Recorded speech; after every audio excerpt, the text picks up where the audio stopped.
Boa noite a todos. Na sequência do estudo sistematizado, hoje vivendo a nossa aula número 27 e que nos traz mais um capítulo do Livro dos Espíritos, agora na terceira parte, que nos fala das leis morais. Hoje o assunto é lei de conservação.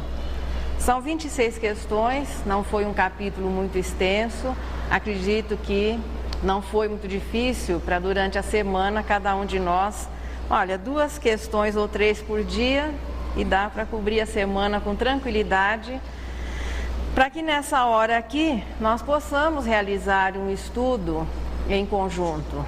Aquilo que vai estar sendo apresentado não será totalmente desconhecido, o que facilita a compreensão e também no que diz respeito ao expositor, facilita também em muito a apresentação do assunto. As leis morais, como nós vimos, são aquelas que regulam a relação do homem para consigo, para com o próximo e para com Deus. Nós tomamos conhecimento da existência dessas leis a partir do desenvolvimento intelectual que nos permitiu uma observação mais precisa dos acontecimentos da natureza. Essa observação levou à descoberta da existência de leis, portanto, as leis divinas se fazem presente na própria natureza, também nos têm sido reveladas através do trabalho dos missionários, dos profetas de todas as épocas e se constituem, à medida que a alma vai progredindo, naquilo que nós chamamos de consciência, que é o resultado do conhecimento adquirido, também das experiências que vão sendo vividas e a noção que, dentro da nossa realidade de expiação e provas, nós já temos acerca do futuro.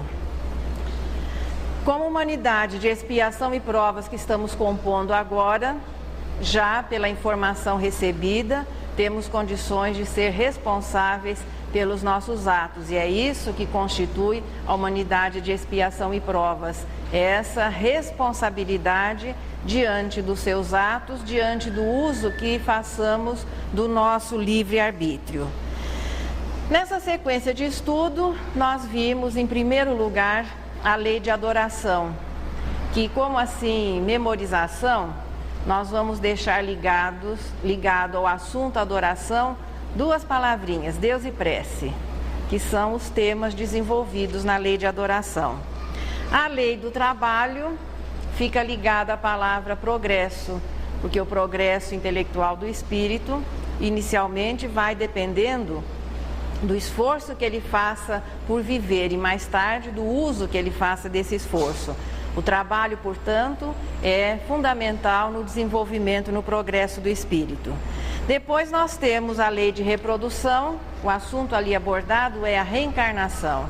A reprodução é o processo físico daquilo que nós conhecemos como reencarnação. E hoje o assunto é conservação. A este tema também vão ficar ligadas 2 palavrinhas, vamos ver se ao final a gente descobre quais são as 2 palavras que vão ficar ligadas ao assunto conservação. A conservação trata especificamente da relação do ser espiritual com o seu corpo, na nossa realidade de espírito, do espírito com o corpo, que é sempre um empréstimo, é uma concessão que a natureza nos faz. A partir daquela doação inicial de um óvulo, de um espermatozoide, mesmo que hoje já existam outros processos em andamento, mas esse é o tradicional, a partir daí nós conseguimos desenvolver um corpo que vai nos permitir reencarnar e viver as oportunidades de cada existência, já que é através da reencarnação que o espírito desenvolve o seu potencial moral e atinge a perfeição onde vão se fixar as virtudes. Portanto, o corpo, para o espírito em termos de propriedade, é o bem mais importante, é o mais importante dos bens que o espírito possa ter é o seu corpo, porque tudo ou mais com relação à vida material vai depender da existência do corpo. Então, aquela necessidade de conviver com a matéria para desenvolver o seu potencial. Portanto, esse é o primeiro e o mais importante valor material que o espírito começa a ter. temporariamente nós temos um corpo. A cada desencarne, nós passamos um período sem o corpo, esse processo vai se repetindo até que o espírito atinja a perfeição e não precise mais da reencarnação como único meio de progresso. O espírito pode ser comparado ao motorista e tem no corpo o seu veículo. Bem em moda o assunto hoje em dia, né? E todo motorista é bom que ele saiba, antes de ligar a chave no contato, alguns detalhes de como é que funciona o seu veículo. Hoje estão exigindo algumas coisinhas mais, não só o funcionamento, mas a convivência com os demais veículos no trânsito e as demais pessoas. Mas é importante que ele conheça um pouco do funcionamento e fundamental que ele saiba qual é o combustível que vai ser utilizado. Se nós não formos previdentes, se não formos responsáveis, acabamos nos tornando vítimas da nossa própria condução. Com o espírito não é diferente. Se ele não for responsável, respeitando os limites do veículo que o serve a cada reencarnação, ele acaba também se tornando um prisioneiro e uma vítima desse corpo. E essa relação não acontece apenas na espécie humana, é o resultado de um processo iniciado desde as primeiras.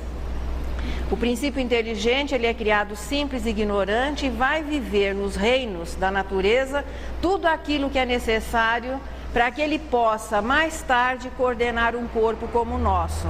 Portanto, essa relação espírito e matéria, princípio inteligente e os corpos dos seres mais simples, inicia-se muito cedo. Só que o princípio inteligente, nessa fase, pela sua inexperiência, antes das reencarnações humanas, antes que ele atinja a racionalidade, a sua relação com o corpo é estabelecida através das leis divinas que se manifestam através do instinto de conservação. De acordo com a natureza de cada corpo ao qual ele estiver ligado, vai ser definido o aprendizado daquela fase e as funções, a natureza do seu corpo vão estabelecendo, inclusive, um tipo de comportamento. O princípio inteligente aprende apenas quando ligado ao corpo. Cessada, vencida essa fase, ele aprende ligado ao corpo, mas existe também um desenvolvimento moral. Nessa fase anterior é apenas o desenvolvimento mental para que ele possa assimilar todas as funções, desde a união molecular até as funções, para que hoje nós possamos aqui com tranquilidade estarmos realizando um outro tipo de aprendizado e controlando perfeitamente o nosso corpo. É exatamente por isso, por esse automatismo preciso das funções, que de uma certa maneira limita as ações do princípio inteligente nessa fase anterior, que nós sentimos parecer existir uma sabedoria nos seres mais simples e que parece que no ser humano ela não é tão clara, tão precisa. Qualquer bicho na floresta sabe exatamente o que deve ou que não deve ingerir, em quantidade e em qualidade. Todos sabem procurar o seu necessário, todos vivem de acordo com a sua natureza.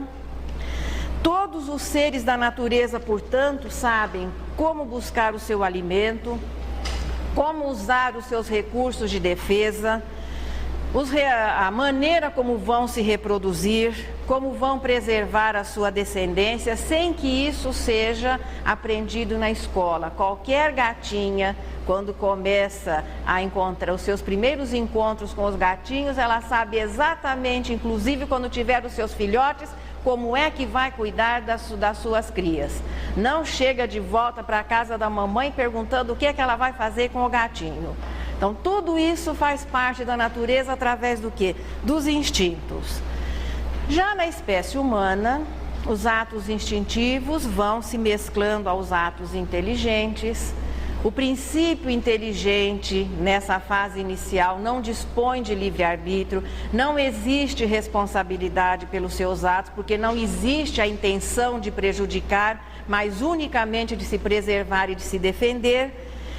Quando ele inicia o seu desenvolvimento na espécie humana, limitado durante, segundo André Luiz, das algas ao raciocínio, 1.150.000.000 de anos.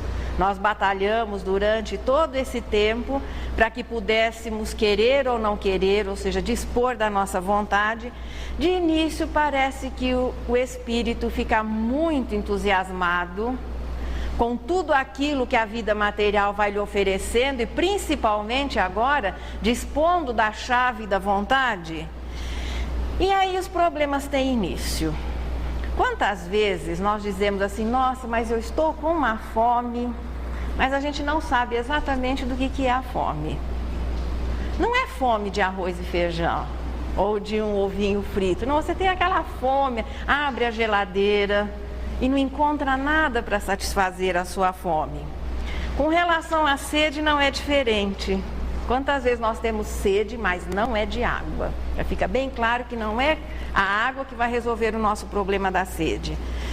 Para o excesso de cansaço usa-se estimulantes, para a falta de sono, porque às vezes até nem nos cansamos, usam-se calmantes, e assim o homem, ao início, entusiasmado com o poder que ele passa a dispor sobre o seu corpo, ele vai perdendo a noção da realidade, da simplicidade, daquilo que antes era coordenado pelos instintos, do que é necessário e do que não é.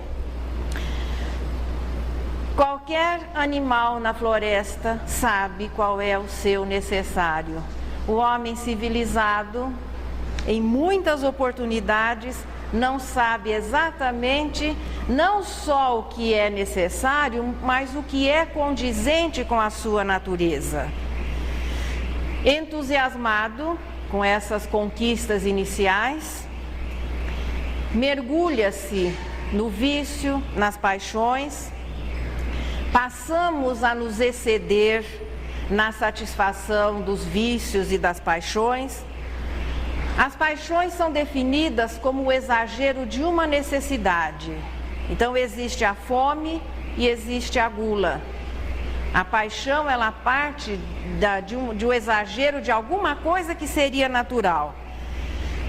E o espírito vai se sujeitando àquela influência que o organismo passa a exercer, não conseguindo administrar inicialmente os limites do necessário e do supérfluo. Todos os seres vivos têm interiormente essa força que os comanda e que a que nós chamamos de instinto de conservação. Nós vamos encontrar detalhes nas respostas 702 e 703. A Terra tem oferecido tudo o que é necessário para que os seres possam cumprir a sua parcela, a sua contribuição nesse programa que se chama a vida. A Terra continua, apesar de todos os esforços que a humanidade faz em contrário, a oferecer aquilo que seria o necessário para que todos os seres tivessem condições de viver. Aos peixes, a natureza oferece o ambiente líquido, os carnívoros encontram a sua caça, os herbívoros têm as plantas à sua disposição, existindo, se o homem não interferisse tanto, uma perfeita harmonia entre os seres mais simples.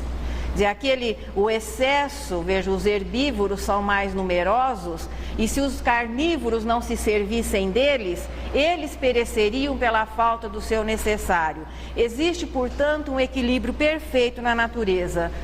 As plantas recebem na luz do sol a sua fonte de vitalidade e o oxigênio está aí à disposição de todos os seres.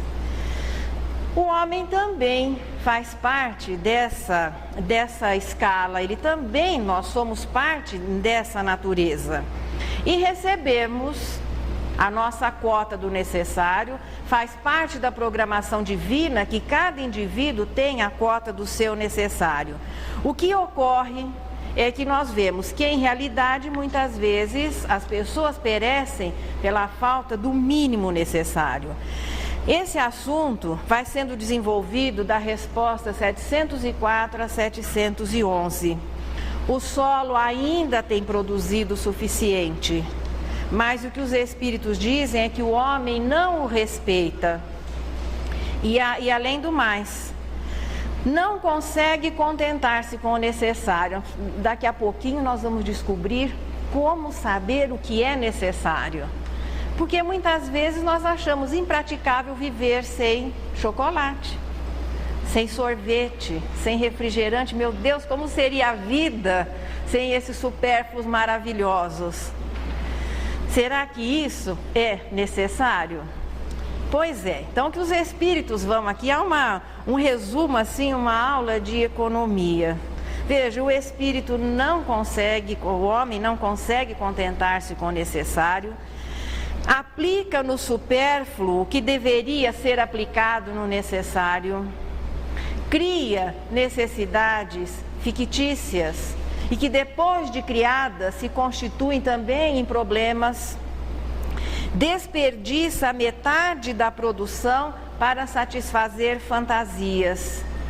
Tudo isso nós vamos encontrando na resposta 705. A natureza não tem sido imprevidente e não podemos culpá-la pelas nossas dificuldades. É que o homem não sabe regrar o seu viver. Tudo isso nós vamos encontrando nessa pergunta 705. Hoje as nossas necessidades são maiores? Claro que os nossos ancestrais viviam de uma maneira muito mais simples. Da caverna à casa confortável, houve um longo processo civilizador, que, se por um lado multiplicou as necessidades, por outro também vem oferecendo soluções. E é a espécie humana que tem condições de avaliar tudo aquilo que o progresso nos oferece, podendo discernir o que é condizente com a nossa natureza e o que não é. E tendo condições, por esse desenvolvimento intelectual, de optar, ingerir ou não, consumir ou não, limitar-se àquilo que é saudável ao seu organismo. O homem primitivo, para viver, vamos fazer um levantamento do que é que ele precisava. Primeiro, o que é essencial à vida é o ar. Sem ar, nós não conseguimos viver além de alguns minutos. Ainda não faltou ar na natureza que comprometesse a nossa existência. Água. Ainda dispomos de recursos suficientes para que os 6 bilhões de encarnados tenham a sua cota de necessário. Alimento. Também a natureza terrestre tem nos oferecido aquilo que deveria ser necessário. Nossa, essa palavra está ficando tão assim repetida, né? Mas é assim em termos de fixação mesmo. Tendo ar, água e alimento, nós temos condições de sobreviver e com relativo conforto. Na atualidade, as coisas não se tornaram diferentes. Nós precisamos, da mesma maneira que os australopitecos à sua época, continuamos precisando de ar, de água e de alimento. O que é que se modificou nesses milhares de anos? A maneira de conseguirmos esse nosso necessário. Continuamos respirando. De vez em quando o ar não é tão puro como o dos australopitecos, mas ainda continuamos respirando. Com relação ao alimento, antes a água. Com relação à água, ainda a hidratação do corpo é garantida pela água, só que o pessoal coloca algumas coisinhas a mais e a fórmula simples de H2O vai sendo misturada, uma porção de coisas, açúcar, corante, isso, mais aquilo, E nós até não nos sentimos ingerindo a água, mas ainda a água continua sendo basicamente o elemento que hidrata o corpo. De maneira simples, nunca se ouviu dizer que alguém fosse proibido de ingerir água. A exceção, algum exame mais rígido que você tenha que fazer, ficar algumas horas sem ingerir líquidos. Fora isso, eu nunca ouvi dizer que água fosse alguma coisa que não pudesse ser prescrita a um ser. E aí vem os alimentos. Nós criamos, o homem antigo desconhecia uma porção de coisas que o progresso foi colocando à nossa disposição. Quando ele descobriu que colocando um salzinho na carne ou nos legumes ficava mais agradável, deve ter sido uma grande conquista. Porque sempre tem o primeiro dia. Sempre alguém descobriu que colocando aquele pozinho, o alimento ficava mais saboroso. E daí para frente vieram os condimentos, os enfeites, o requinte, o exagero, o exótico, e o supérfluo se instala. E quanto mais complicada a receita, mais cara ela vai ficando e possivelmente menos saudável. E o supérfluo se incorpora à nossa vida para a alegria de todos e não sei se felicidade geral da humanidade, mas incorporou-se à nossa realidade. O homem tem direito de usufruir, de se regalar com todas essas coisas? Até que tem, dentro de um limite. Temperado, geladinho, quentinho, ou com uma cobertura assim de chantilly, um moranguinho. Tudo isso não necessário, às vezes fica mais agradável, mais atraente. Mas se nós prestarmos atenção, por exemplo, na maneira como os alimentos se apresentam, que variedade maravilhosa de cores e de formas. Será que o pêssego só fica atraente se colocar um chantilly e um moranguinho? Dá uma olhadinha assim no pêssego, aquela tonalidade bonita. Nós desenvolvemos, necessidades que após elas se transformarem em uma necessidade, elas têm que ser satisfeitas. Mas não tem nada a ver com aquela nossa listinha de necessário. Nós temos o direito, claro, de usar as coisas, é a resposta 711, já que temos que viver e cuidar do nosso corpo. Fazendo um parênteses, o espírito imperfeito, ele se sente tão ajustado ao corpo, que a maioria de nós se pega dizendo assim, meu espírito. Isso até usado por autores, fica poético, minha alma, às vezes ajuda na rima, só que não é condizente com a realidade. O correto é meu corpo e não minha alma. Porque o corpo sem a alma não fala nadinha. Então é mais correto dizer-se, olha, eu vou banhar o meu corpo, vou colocá-lo para descansar, vou alimentá-lo. Só não recomendaria que vocês começassem a usar essa maneira de expressão fora daqui, porque os outros iam olhar assim e achar a gente meio estranha. Mas ninguém estranha se disser minha alma. Se você disser meu corpo, a pessoa te olha. E o certo é meu corpo. Nós temos um corpo e temos o dever de cuidar dele. Temos o direito de usar as coisas para que ele possa manter-se vivo e saudável. Até um pouquinho assim de esse exagero para que a apresentação fique mais agradável. Mas cuidado sempre quando isso caminhe para o excesso. As tentações não estão do lado de fora. As tentações existem dentro de nós e são decorrência das nossas imperfeições. E parece que quando você quer corrigir um hábito antigo, tudo conspira para que do lado de fora, basta você dizer, vou começar a fazer um regimezinho para todo mundo oferecer doce. Parece que é um complô. Porque não está do lado de fora, está do lado de dentro. Então, muito cuidado quando nós estivermos assim, caindo nesse risco do exagero. Contra a tentação, uma boa sugestão é usar a razão, porque isso é um privilégio do espírito. Nós somos racionais e sabemos exatamente o que é saudável para cada um de nós. Além do mais, para dar um empurrãozinho, Deus manda alguns recadinhos através da própria natureza, através da própria constituição do corpo. Na natureza de cada ser estão definidos e estabelecidos os limites com relação à quantidade e qualidade. O excesso se torna nocivo ou é eliminado. Quem tem mais de 20 deve lembrar quando a penicilina se popularizou. Nós éramos bem jovenzinhos, os que têm mais de 20. Mas o pessoal, quando precisava tomar antibiótico, a penicilina de início era o único, era assim, elegante dizer, estou tomando não sei quantos milhões de unidades de penicilina. Isso depois vem na linha de fortificantes e outras coisas mais. O organismo não vai assimilar o excesso. Ou compromete ou é eliminado. Então é infantilidade não respeitar a nossa natureza e administrar exatamente o necessário e o que é supérfluo. Lá na resposta 704 fica bem definido, esclarecido, como sabermos o que é necessário e o que é supérfluo. Os espíritos, de uma maneira muito simples, o necessário é útil, o supérfluo nunca é.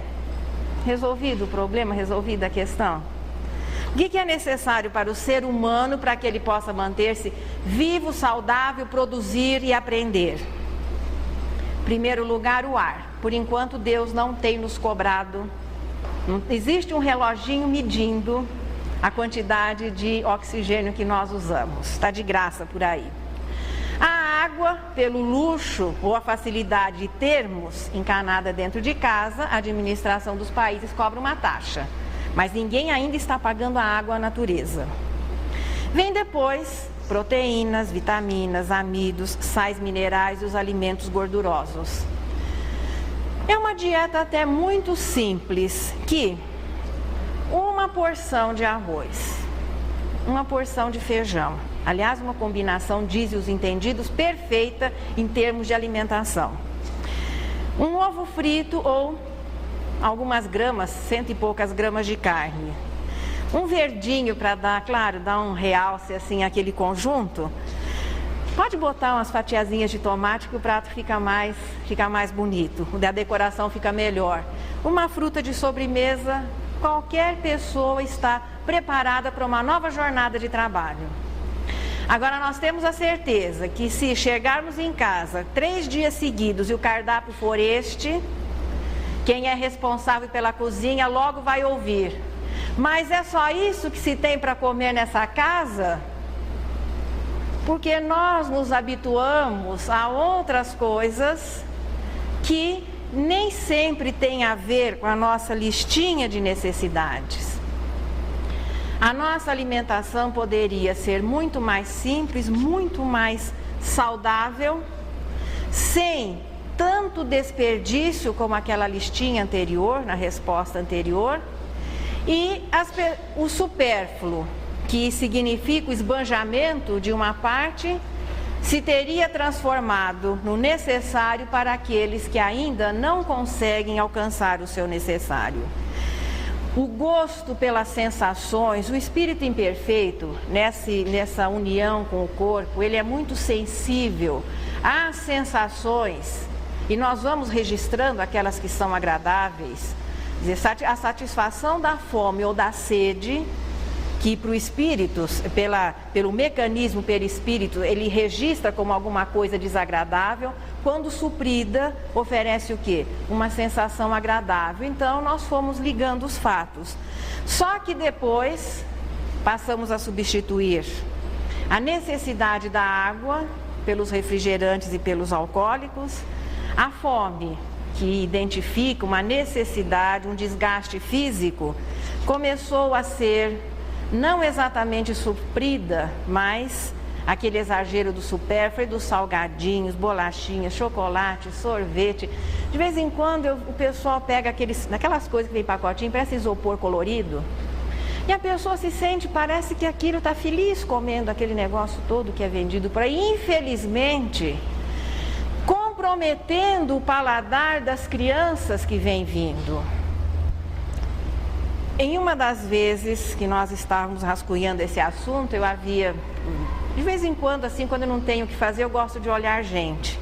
Eu estava num supermercado grande, aí chegou um pai, um garotinho de uns 3, 4 anos. Eram duas seções assim muito grandes, acho que mais de 20 metros, uma de cada lado, tudo quando se possa pensar em bala, bolacha e biscoito. Ele soltou o filhotinho ali e falou assim: filho, escolhe o que você quiser. Eu fiquei olhando o menininho, ele endoideceu. Não fez isso na banca de frutas? Acredito que não. Agora imagina, veja, as crianças que vão com aquele carrinho, consumidor em treinamento, é consumista em treinamento. Porque já é preparando para no futuro o indivíduo não ter essa noção, esse limite do que é necessário e o que é supérfluo. Porque o necessário fica lá no fundo do supermercado. E o supérfluo fica na frente para que você se comprometa antes de chegar no lugar onde você vai buscar o quê? Proteínas, vitaminas, os sais minerais, os alimentos gordurosos e até a água. Antes disso, o carrinho já foi cheio de tudo aquilo que nós dizemos faz a alegria da vida. Não que eu esteja aqui sendo contra. Todos nós acabamos usando, nos comprometendo com relação a isso. Mas é importante que no processo de educação a criança seja também orientada daquilo que é importante para a sua natureza e o que não é. Porque depois já é um adulto que já vai com uma formação física comprometida. E os problemas no futuro, considerando até o processamento da lei de causa e efeito, vai ser mais difícil. Quando em uma casa falta assim, o dinheiro está meio curto, nós vamos diminuir o supérfluo. Aí se você consegue comprar só o necessário, com certeza nós saímos do supermercado muito infelizes. Apesar de você ter conseguido adquirir o necessário, mas aquele supérfluo que enche os olhos e faz o encanto da vida, como dizemos, acaba comprometendo. Então é onde os espíritos falam que se investe muito no supérfluo, que poderia ser canalizado para o necessário. Isso tudo é um processo de educação. E é na espécie humana que nós vamos tomando essa definição. Os seres mais simples da natureza, não confundir, porque eu estou dizendo aqui que os mais simples sabem o que é necessário. Aí hoje nós vivemos a realidade que o cachorrinho ou o gato da casa tem os mesmos hábitos saudáveis do dono e para a alegria dos veterinários, né, tem as mesmas doenças. Aliás, eles já usam remédio de gente hoje. Porque eles têm as doenças do ser humano. Então o que a gente faz? Dá balinha, bolacha, biscoito, sorvete, olha, até chiclete, se duvidar. Aí depois ele tem dente cariado, uma porção de coisa, porque ele vai, claro, ele não tem discernimento. E você, o condicionamento é uma coisa muito fácil. Não é desse animal, desse princípio inteligente que nós estamos tratando. Aquele que vive no seu habitat. Ele sabe exatamente o que é condizente com a sua natureza, porque ainda ele não tem condições de optar. Na espécie humana, nós ficamos livres para poder decidir e vamos sendo informados. À medida que o espírito vai se tornando mais experiente, mais sábio, voltar à simplicidade das origens é uma questão de opção de consciência.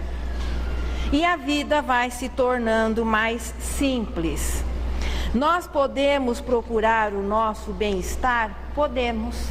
É que talvez hoje nós, num processo errado de educação, condicionemos o nosso bem-estar às coisas que a longo prazo não são boas. Até o excesso do gelado. Agora, aproveitando o calorzinho assim, existem pessoas que cometem um crime contra o seu organismo. Bota a água a garrafa de água dentro do congelador. Quando ela está, claro que ela se torna sólida, aí você vai beber aquela água. Já imaginaram qual é a temperatura da nossa boca, do esmalte dos nossos dentes? Aí colocam alguma coisa, graus abaixo de 0. Quanto tempo acha que o esmalte vai aguentar? Para a alegria dos dentistas, né? Então, olha, são coisas simples, mas que à medida que você vai aprendendo, os hábitos têm que se modificar. Nós podemos sim usufruir os bens da terra e até com prazer, disseram os Espíritos na resposta 711. Na natureza de cada um, não só dos seres mais simples, do nosso próprio corpo, estão os limites da quantidade e qualidade. Todas as vezes que nós exageramos, o organismo reage a essa agressão. Todo e qualquer excesso se torna maléfico e acaba levando à doença e à morte, e criando necessidades que não são reais. O homem tem o direito de procurar o seu bem-estar, desde que nessa busca, é a resposta 719, não cause prejuízos aos outros e não se degrade física ou moralmente. São condenáveis, portanto, os excessos. E aí nós vamos voltar para o outro lado da medalha. E as pessoas que, imaginando estarem promovendo o crescimento do espírito, sacrificam o corpo naquilo que nós chamamos de privações. Fazem longos jejuns ou deixam de consumir determinados alimentos. O pessoal às vezes, olha, papai do céu, se eu passar de ano, vou ficar um ano inteirinho sem tomar sorvete, ou sem chupar laranja, ou aquelas coisas infantis. Imagina se Deus vai se preocupar com aquilo que você esteja ingerindo ou não. Ele já nos deu instrução e consciência para que nós saibamos escolher o melhor. Então não é privando o corpo, mortificando o corpo desnecessariamente, que isso signifique crescimento para o espírito. Mas o crescimento do espírito é identificado pela maneira como ele administra, como ele convive, como ele respeita, como ele usa o seu corpo, sem os excessos e sem as privações. O espírito não tem direito de maltratar o seu corpo, nem pelo excesso, nem pela privação desnecessária, já que a saúde é muito importante para que ele possa cumprir o seu papel, para que ele possa participar da vida, usufruindo e vivendo tudo aquilo que a reencarnação vai lhe oferecer. A privação só se justifica, é claro, numa situação de extrema necessidade em que a gente vai dividir o nosso necessário. O que se deve mortificar são os nossos sentimentos inferiores. O que nós temos que viver é um domínio cada vez mais completo sobre o nosso corpo, cuidando, respeitando. E aqui os espíritos abordam um assunto também delicado: comer ou não comer carne. Eis a questão.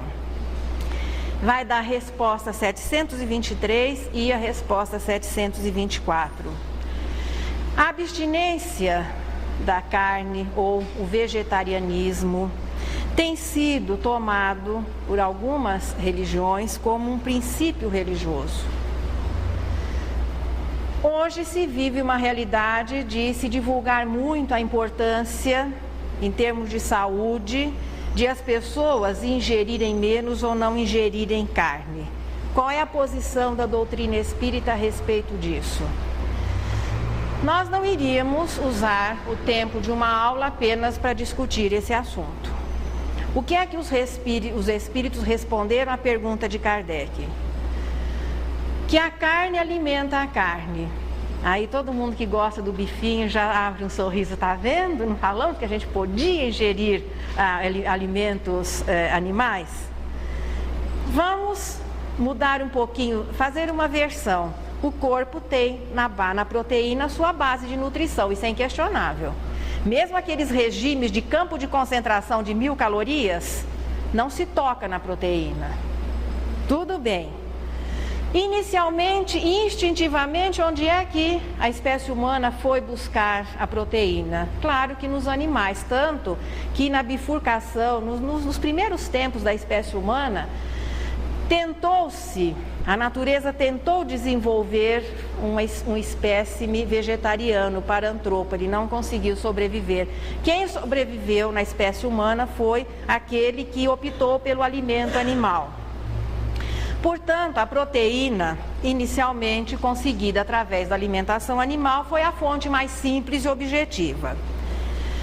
Ocorre Ocorre que na atualidade o progresso, tanto pela informação como pelos recursos, já pode nos apresentar novas fontes.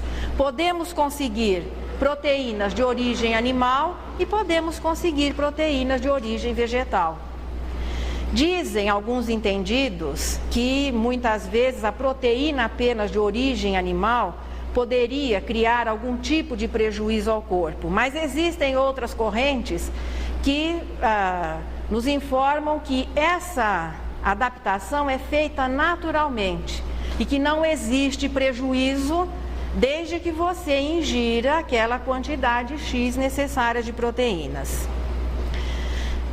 Como é que nós vamos, aqui na situação de espírita, nos posicionarmos a respeito do assunto? Comer carne ou não é um problema de consciência e não exatamente de uma imposição. Mas veja, a lei de destruição, que nós vamos ver na próxima semana, nos diz que para viver nós temos direito de usufruir, precisamos nos manter vivos, a alimentação é importante, a proteína é fundamental. Mas à medida que o espírito vai desenvolvendo o seu coeficiente moral, nós começamos a ter uma repulsa pela destruição. Qual é o direito? Eu estou adiantando a lição da semana que vem. Qual é o direito que nós temos em destruir para a nossa sobrevivência e para a proteção? Então não se disse ali que não se deve comer carne, só que à medida que a gente vai ficando um pouquinho melhor e que você começa a entender a fraternidade, além dos limites da espécie humana, nós ainda não entendemos muito bem dentro dos limites da espécie humana. Mas cabeça, tronco e membro, a gente é meio parecido assim, então a antropofagia foi alguma coisa abolida. Só que se comer um pedacinho de bife de gente não vai fazer mal físico nenhum, o problema é moral. Por quê? Porque nós reconhecemos no outro um semelhante e uma repulsa existe por esse costume que já existiu no passado. Por quê? Aquele sentimento de fraternidade instintivo. Quando nós entendermos que na vaquinha, na leitoa pururuca, no franguinho assado, também existia um princípio inteligente, nós vamos começar a ficar constrangidos. Já não tem tanta graça o filé, porque esse sentimento de repulsa, de desconforto, vai passar a existir. Ao mesmo tempo que novos recursos vão sendo oferecidos. Se hoje os 6 bilhões resolvessem ser vegetarianos, não existiria como alimentar toda essa população. Mas à medida que cada um, pela elevação moral, vai se tornando mais simples, começando a estabelecer o limite do necessário, começando a viver a fraternidade, é uma questão de tempo. E os hábitos, os costumes vão se modificando, porque nós vamos ficando constrangidos em ter que sacrificar tantas vidas para a nossa sobrevivência. E vai chegar o momento que não destruir tanto vai ser a situação normal das pessoas. E tem um outro detalhezinho. Eu não sei, mas passou no Fantástico acho que uns meses atrás, a maneira como são criados porcos nos Estados Unidos, que depois vão ser utilizados para alimentação. Eu acho que quem viu, quando vai comer o presunto, já agarra um pouquinho na garganta. Quando passa esses caminhões carregados de frango assim, a gente fica meio... Depois você olha para o outro lado, né, e não estabelece uma comparação. O seu franguinho não é aquele que passou naquele desconforto. O problema é outro. O probleminha todo é esse. Se nós tivéssemos que sacrificar o nosso assado, a maioria de nós já ia dar um jeitinho de comer uma saladinha mesmo. É a mesma coisa da pena de morte, adiantando. Quem é que se habilita a ser carrasco? A maioria dos que votam pela pena de morte não se habilitariam a ser o carrasco. Mas acontece que o presunto já vem fatiadinho, o frango já vem assadinho. Então aquilo fica assim distanciado da realidade. Se fosse para enfrentar o boizinho olho a olho, o porquinho olho no olho, todo mundo torceu por aqueles porquinhos que conseguiram fugir lá do matadouro para que eles tivessem. Então isso identifica já boas disposições. Outro dia alguém perguntou como é que nós poderíamos avaliar, né, Nercy, a nossa condição moral do momento. A gente estava batendo um papo, conversando, aí alguém disse o seguinte: a maioria de nós ainda é carnívoro, mas não sacrificaria o bicho para se alimentar. Já são progressos, são mudanças. Portanto, comer ou não comer carne é realmente uma situação, um problema de ordem moral.